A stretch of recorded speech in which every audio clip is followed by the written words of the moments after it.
Hello বন্ধুরা, village পুতুল কিচেনে আবারও সবাইকে স্বাগত জানাই। আমরা ঘুগনি তৈরি করার জন্য আগে থেকে মটরগুলোকে ভিজিয়ে রেখে দিই, কিন্তু আমি আজ আগে থেকে না মটর ভিজিয়ে সঙ্গে সঙ্গে প্রেসার কুকারে শুকনো মটর ভালোভাবে ধুয়ে ভরে নিলাম।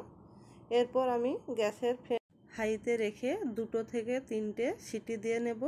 সিটি দিয়ে আমি 20 মিনিট ওয়েট করব ঢাকনা বন্ধ অবস্থায়। এরপর দেখবেন ঢাকনাটা খুলে যে মটরগুলো খুব সুন্দরভাবে সেদ্ধ হয়ে গেছে, আর মটর যেভাবে ফুলে যাওয়া ওইভাবেই ফুলে গেছে। এরপর আমি কড়াতে দিয়ে দিচ্ছি তেল, দিয়ে দিচ্ছি চিনি, ছোটো এলাচ, দারচিনি, শুকনো লঙ্কা, কয়েকটা তেজপাতা হালকা ভেজে নেব। ভেজে নেওয়ার পর দিয়ে দিচ্ছি সাদা জিরে দিয়েও হালকা ভেজে নেব। ভেজে নেওয়ার পর দিয়ে দিচ্ছি আদা বাটা সঙ্গে হলুদ গুঁড়ো ভালোভাবে ভেজে নেব। ভেজে নেওয়ার পর দিয়ে দিচ্ছি বাদাম বাটা। আপনারা যে কোনো নিরামিষ দিনে এই রেসিপিটা বানিয়ে নিতে পারেন। এরপর দিয়ে দিচ্ছি শুকনো লঙ্কার গুঁড়ো সঙ্গে কাশ্মীরি লঙ্কার গুঁড়ো, টমেটো কুচি, সব কিছু মশলা ভালোভাবে কষিয়ে নেব। কষিয়ে নেওয়ার পর এর সঙ্গে দিয়ে দিচ্ছি আলু মশলা ভালোভাবে কষিয়ে নিতে হবে।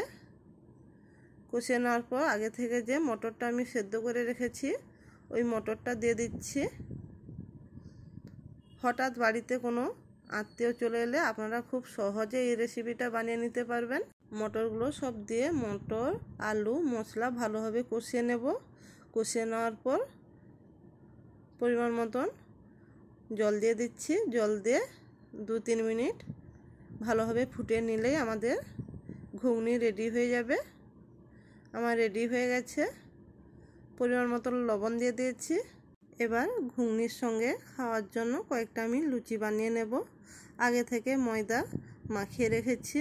এবার আমি কয়েকটা লেচি কেটে নেব লুচি বানানোর জন্য। আপনারা ডিনারে বা টিফিনে যে কোনো সময় এই দুটো রেসিপি তৈরি করে নিতে পারেন। হঠাৎ বাড়িতে আত্মীয় চলে এলেও এটা পরিবেশন করতে পারেন। আমার লেচিগুলো ভালোভাবে বেলে নিয়েছি। এরপর আমি ভেজে নিচ্ছি লুচিগুলো।